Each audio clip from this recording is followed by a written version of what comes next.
आपसे एक सीधी बात कहना चाहूंगा। आज मुझे पहली बार यहाँ उत्तर प्रदेश में अपनों के बीच बात रखने का मौका मिल रहा है, तो मैं अपने लोगों से अपने घर की तरह खुल के एक बात कहना चाहूंगा और बुरा ना मानिएगा कि ये थोड़ी सी बात शायद चुभ जाए। साथियों, आप सब जानते हैं कि बीएसपी के कार्यकर्ताओं को भटकाने के लिए, डिमोरलाइज करने के लिए विपक्षी पार्टियां कितने किस किस्म के हथकंडे अपनाती है। एक सबसे आसान और सबसे ज्यादा परेशान करने वाला हथकंडा जो मैंने पर्सनली बहुत बारी सुना और महसूस किया है कि हमारे भोले भाले कार्यकर्ता को ये अफवाह फैलाते हैं, उनके बीच में ये अफवाह फैलाते हैं कि जी हाथी इसलिए नहीं चल पा रहा पिछले कुछ सालों से क्योंकि वो किताब के बोझ से दब चुका है। साथियों, ये किताब का बोझ का जो आरोप हमारे कार्यकर्ताओं के बीच में, ये अफवाह जो हमारे कार्यकर्ताओं के बीच में फैलाई जा रही है, इसको आज मैं सीधे हाथ आप लोगों के बीच में रख के इसको क्लियर करना चाहता हूं। साथियों, पिछले कुछ हफ्तों से इलेक्टोरल बॉन्ड्स के बारे में न्यूज चल रही है। क्या आप लोगों ने इलेक्टोरल बॉन्ड्स के बारे में खबर सुनी? आप लोगों ने खबर सुनी? अगर जिसने नहीं सुनी, आज मैं कुछ इंपॉर्टेंट पॉइंट्स उसके बारे में आपके सामने रखता हूं। ये हमारे किताब के जो अफवाह फैलाने वाले विपक्षी लोग हैं उनके लिए। साथियों, पिछले 6 साल में 25 राजनीतिक दलों ने तकरीबन 16,500 करोड़ रुपए बड़े बड़े धरना सेठों की कंपनियों से इलेक्टोरल बॉन्ड यानी चंदे के रूप में लिया। साथियों, इन 25 राजनीतिक दलों में बीजेपी से लेकर समाजवादी पार्टी तक सबका नाम सिवाय एक के। क्या आप जानते हैं किस पार्टी का नाम इलेक्टोरल बॉन्ड्स के चिट्ठे में नहीं आया? बीएसपी।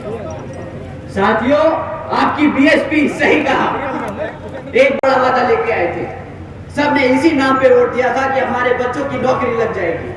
आज 3 में से 1 बच्चा बेरोजगार घूम रहा। साथियों, बेरोजगारी का इतना बुरा हाल है कि पिछले कुछ दिनों में ऐसी खबरें सामने आई हैं जो आप सुन के हैरान होंगे। मैं एक हेडलाइन आपके सामने पढ़ता हूं। 90,000 से ज्यादा पीएचडी स्कॉलर्स, इंजीनियर्स और ग्रेजुएट्स ने एक क्लास 4 की नौकरी के लिए अप्लाई किया। ओपनिंग कितनी थी? 1000 पोस्ट एक क्लास 4 की नौकरी के लिए। पीएचडी स्कॉलर्स अप्लाई कर रहे हैं, ग्रेजुएट्स अप्लाई कर रहे हैं। ये है पिछले 10 साल में भाजपा सरकार का एजुकेशन एम्प्लॉयमेंट पे रिकॉर्ड। साथियों, प्रधानमंत्री जी और भाजपा के केंद्र के सारे मंत्री बड़े गर्व और फख्र से बोलते हैं कि भाई हमने आज तक 80 करोड़ से ज्यादा लोगों को मुफ्त में राशन देने का काम किया। उन्होंने ऐसी स्कीम चलाई मुफ्त में राशन देने की कि आज 80 करोड़ लोग भारत के वो स्कीम के अंदर उसका फायदा उठा रहे हैं। साथियों, केंद्र की भाजपा सरकार जो बड़े चौड़ कर बोलती है कि मित्रों, आज बीजेपी की सरकार ने 80 करोड़ से ज्यादा देशवासियों को मुफ्त में राशन देने का काम किया है, परंतु ये कोई इनसे पूछे कि भाई जो 80 करोड़ लोगों को तुमने मुफ्त में राशन देने का काम किया, इसमें इतना चौड़ने की क्या बात है? वो मुफ्त में राशन इसलिए तुमसे ले रहे हैं क्योंकि तुमने उन्हें रोजगार नहीं दिया।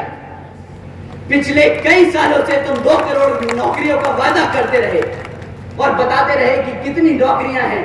अगर नौकरियां होती तो क्या 80 करोड़ में से लोग भारत के आपकी मुफ्त राशन पे डिपेंडेंट होते क्या? बताइए साथियों। और सबसे बड़ा धोखा, इस 80 करोड़ जनता को मुफ्त में राशन देने का हमारे टैक्स पेयर पे 2 लाख करोड़ का टैक्स बर्डन पड़ता है। ये खर्चा आपके टैक्स के पैसे से दिया जाता है। अब एक बात सोचिए, 2 लाख रुपए ये केंद्र की सरकार 2,500 रुपए 3,000 रुपए महीना राशन देने में खर्चती है। अगर ये आपको 20,000 रुपए की बेस नौकरी दे देती तो आज भारत की तरक्की 2 लाख के खर्चे से नहीं 20 लाख करोड़ के फायदे से होती।